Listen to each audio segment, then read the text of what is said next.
Hello guys, কেউ ভিডিওটা skip করে দেখবেন না।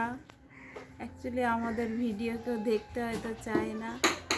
তো এত ফিজিওথেরাপি করার পর তবু পায়ে যেন মনে হচ্ছে কোনো ভারী ভাবটা কাটছে না, কোনো ইমপ্রুভ ভাবটা বুঝতে পারছি না। যেদিন ফিজিওথেরাপি করে সেদিন খুব ভালো লাগে, মানে ব্যথাটা একটু কম থাকে। আর যেদিন ফিজিওথেরাপি হয় না সেদিন প্রচুর যন্ত্রণা হয়, পা টান হয়ে থাকে, জানি না কেন। এখনও পর্যন্ত দাঁড়াতে পারলাম না অপারেশনের পর থেকে। মেন উদ্দেশ্য হচ্ছে অপারেশনের পর থেকে আর দাঁড়াতেই পারলাম না। তো চেষ্টা চলছে। তো কি বলবো, আর এদিকে পুচকু পেছনে দাঁড়িয়ে দাঁড়িয়ে চুল ধরে টানছে আমার। এত 3-4টে অপারেশন হলো। তো 2010-এর অপারেশনটা আমার সাকসেস হয়েছিল, কারণ আমি 3 মাস পরেই হাঁটতে পেরে গেছিলাম। ও ব্রেনেরই সার্জারি ছিল।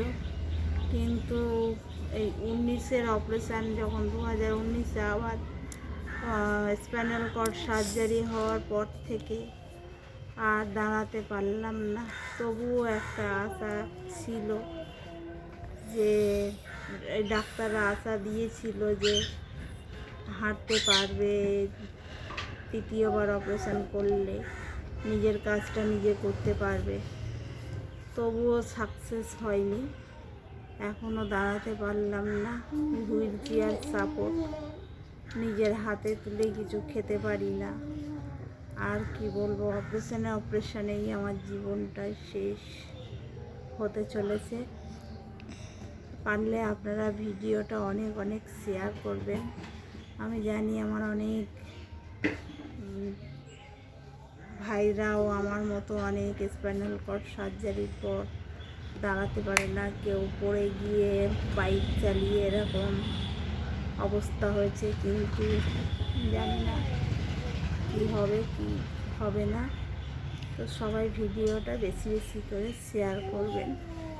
সবাই ভালো থাকবেন, রাখলাম।